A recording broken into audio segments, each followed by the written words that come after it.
দেখতে বন্দুকের বুলেটের মতো চলেও সবচেয়ে দ্রুত গতিতে। মাত্র কয়েক ঘন্টায় পাড়ি দেয় দীর্ঘ ৫১৫ কিলোমিটারের পথ। আবিষ্কারের পর পেয়েছে আন্তর্জাতিক প্রশংসাও। এটি বিশ্বের সবচেয়ে দ্রুতগামী ট্রেন, যা পরিচিত বুলেট ট্রেন হিসেবেও। ১৯৬৪ সালের প্রথম জাপানের টোকিও থেকে ওসাকা শহরের মধ্যে চলাচল শুরু করে এই ট্রেন। এর সফলতা আসার পর ফ্রান্স, চীন, দক্ষিণ কোরিয়ার মতো দেশও তাদের নিজস্ব বুলেট ট্রেন নেটওয়ার্ক তৈরির উদ্যোগ নেয়।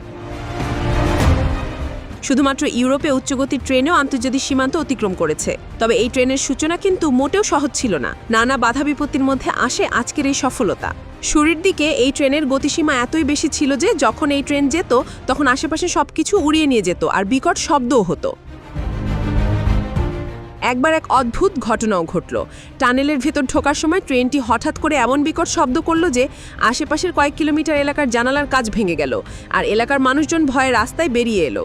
মনে হচ্ছিল হয়তো কোথাও কোনো দুর্ঘটনা ঘটেছে। এই ঘটনার পরই নড়েচড়ে বসলো গবেষক দল। গবেষণায় তারা দেখলেন টানেলে ঢোকার সময় ট্রেনে বাতাসের সামনে একটি স্তর থাকত। ট্রেনটি যাওয়ার সময় সংকুচিত বায়ু শব্দ তৈরি করত এবং তা টানেল থেকে বের হওয়ার সময় বুম বন্দুকের গুলির মতো শব্দ করত। বাতাসের কারণে ট্রেনের গতি কমে আসতো, অনেকটা পানির মধ্যে দিয়ে হাঁটার মতো। কিভাবে এই সমস্যার সমাধান করা যায় তা নিয়ে রীতিমতো আবার গবেষণা শুরু করে দিল ইঞ্জিনিয়াররা। আর এই গবেষণায় সমাধান এনে দিল মাছরাঙা পাখি। একদিন এক ইঞ্জিনিয়ার দেখলেন কিংফিশার, যেটিকে আমরা মাছরাঙা হিসেবে চিনি, সেটি যখন মাছ শিকারে পানির নিচে ডুব দেয় তখন তার লম্বা সরু তীক্ষ্ণ ঠোঁট দিয়ে দ্রুত পানিতে ডুব দেয়, আর এতে কোনো প্রকার শব্দ হয় না। ঠোঁটের পাশ দিয়ে পানি যাওয়ায় সহজেই পানিতে প্রবেশ করতে পারে পাখিটি। এতে ঠোঁটের সামনের অংশ দিয়ে পানির স্তরকে ধাক্কাও দিতে হয় না।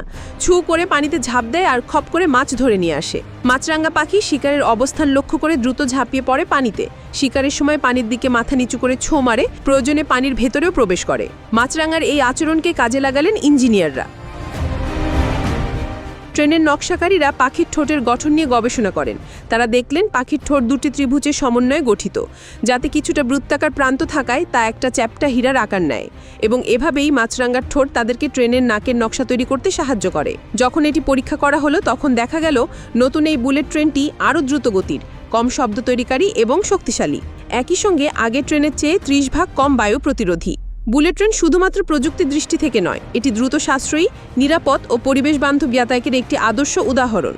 এটি কেবল ভ্রমণের পথ নয়, বরং অর্থনৈতিক এবং সামাজিক উন্নয়নেরও পথ।